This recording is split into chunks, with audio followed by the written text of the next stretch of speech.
కాబట్టి న్యాయ నిపుణుల సలహా తీసుకుని తద్వారా ఎవరైతే దోచుకున్నారో వారి దగ్గర నుంచి డబ్బులు ఎలా తిరిగి తీసుకుని రావాలి అన్నది నేను ఆలోచన చేస్తున్నాను.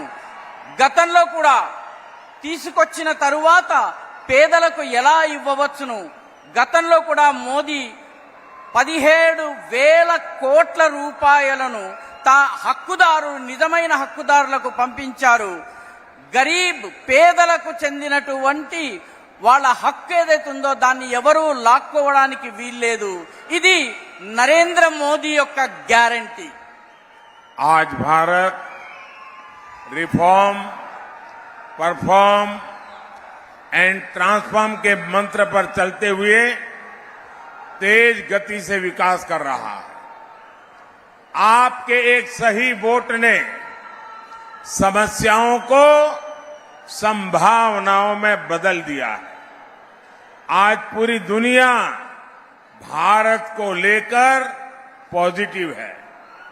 ऐसे में आंध्र प्रदेश के लोगों को भी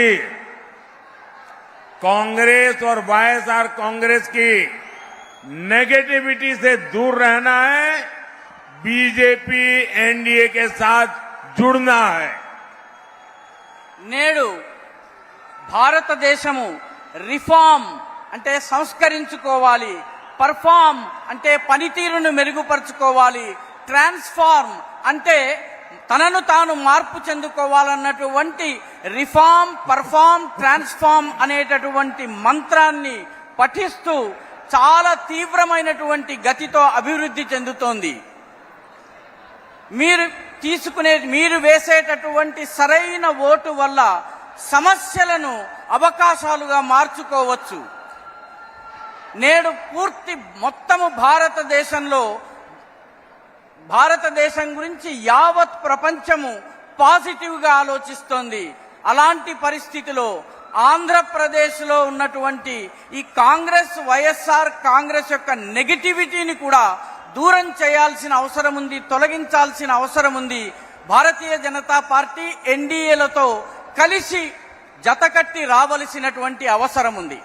साथियों, ये लोग शराबबंदी का वादा करके सरकार में आए थे, लेकिन आज राज्य सरकार ही शराब की डीलिंग और भ्रष्टाचार करने में लगी है। यहां शराब का बड़ा सिंडिकेट चल रहा है और कहने वाले कहते हैं कि आज आंध्र सरकार सैंड माफिया और शराब माफिया ही चला रहे हैं। वाईएसआर कांग्रेस सरकार में भ्रष्टाचार फुल स्पीड में है, लेकिन विकास कार्यों पर ब्रेक लगा हुआ है। మిత్రులారా, ఈ ప్రభుత్వం మద్యపాన నిషేధాన్ని అమలు చేస్తామని చెప్పి అధికారంలోకి వచ్చింది. కానీ ఇప్పుడు రాష్ట్ర ప్రభుత్వమే మద్యం యొక్క లావాదేవీలు చేస్తోంది, వ్యాపారం చేస్తోంది, అదేవిధంగా అవినీతికి పాల్పడుతోంది. ఇక్కడ మద్యానికి సంబంధించినటువంటి ఒక పెద్ద సిండికేట్ నడుస్తోంది. చెప్పే కొందరి కథనం ప్రకారము నేడు ఆంధ్రప్రదేశ్ ప్రభుత్వంలో మద్యం మాఫియా, ఇసుక మాఫియాల రాజ్యమే నడుస్తోంది. వైఎస్ఆర్ కాంగ్రెస్ ప్రభుత్వము ఈ ప్రభుత్వంలో అవినీతి ఫుల్ స్పీడ్ లో ఉంది, కానీ అభివృద్ధికి బ్రేక్ పడింది. साथियों, आपको याद होगा वाईएसआर कांग्रेस ने आंध्र प्रदेश में 3 राजधानी बनाने की बात कही थी, लेकिन इतने वर्षों में ये एक राजधानी भी नहीं बना पाए।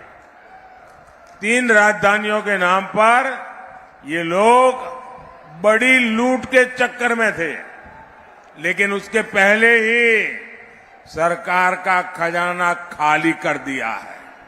ये लोग सिर्फ करप्शन मैनेज कर सकते हैं, फाइनेंशियल मैनेजमेंट वाईएसआर कांग्रेस के बस की बात नहीं है। మిత్రులారా, మీకు గుర్తుండే ఉంటుంది. వైఎస్ఆర్ కాంగ్రెస్ ప్రభుత్వము ఆంధ్రప్రదేశ్లో